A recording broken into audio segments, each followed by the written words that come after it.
Wow, something new.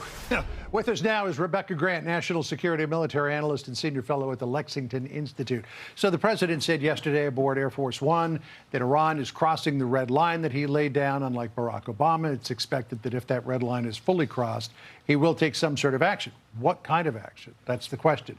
Here's what the Wall Street Journal said about tomorrow's meeting with his national security top officials.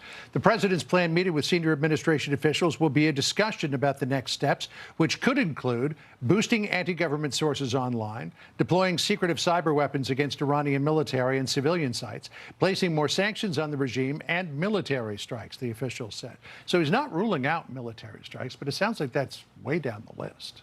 Oh, but we always have plenty of targeting folders for Iran, and there's a lot that they don't want to lose. They still have a big ballistic missile complex. A lot of it is underground. They're still importing the precursors to make solid rocket motor fuel, and they have a space launch complex, even a new spaceport being built down in the south. All these are legitimate military targets, and I bet Chairman of the Joint Chiefs of Staff, Dan Kane, already has them briefed, locked and loaded, as Trump said January 2nd. So would military strikes just punish the regime to back off, or would a military strike be oriented toward decapitating the regime?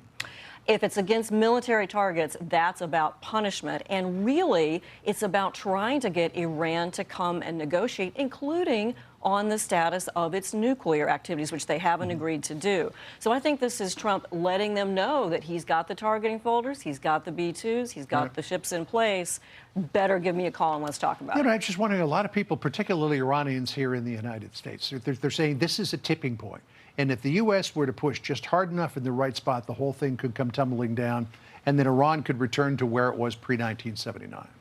Wouldn't that be nice? But remember, the IRGC, the Revolutionary Guard, they're a business operation, too. And so part of it would be pushing hard against not only their terror apparatus, but all the work that they're doing, building the missiles, space launch, all this kind of stuff that they're into. There's a lot that would have to be pushed. I sure hope it happens. All right. So Iran is warning the U.S. of retaliation if it were to get involved militarily, saying this. Iran warned President Donald Trump on Sunday that any U.S. attack would lead to Tehran striking back against Israel and regional U.S. military bases as legitimate targets. Parliament Speaker Mohammed Bakr Kalibaf told the parliament. Well, we saw how feeble that was during midnight hammers. So is there really much to worry about? That threat wouldn't really seem to hold a whole lot of water. There is not much Iran can do. They expended so many missiles back in 2024 and 2025, so many intercepted. But, of course, our forces in U.S. Central Command will be on alert, will be ready to knock down anything they send over. But their military options are basically zero at this point. All right. Well, the next shoe to drop may be Cuba. After Venezuela, lengthy Truth Social post, President Trump wrote this. Cuba lived for many years on large amounts of oil and money from Venezuela. In return, Cuba provided security services for the last two Venezuelan dictators, but not anymore. Most of those Cubans are dead from last week's USA attack, and Venezuela doesn't need protection anymore from the thugs and extortionists who held them hostage for so many years. Venezuela now has the United States of America, the most powerful military in the world by far, to protect them, and protect them we will. There will be no more oil or money going to Cuba, zero. I strongly suggest they make a deal before it's too late. Could this be the beginning of the end for the Cuban regime? Oh, I hope so. Here's this wonderful island, 90 miles from the biggest, most powerful country in the world, and they've ruined that place. What I'd like to see, of course, is a change. But what Trump is saying is he thinks they're so weak they'll crumble from within. A little bit of a split with Secretary Rubio, who said after the Maduro apprehension that he didn't think Cuba's leaders were going to be sleeping easy at night. Well, I mean, this regime has proven since 1959 to be nothing if not resilient.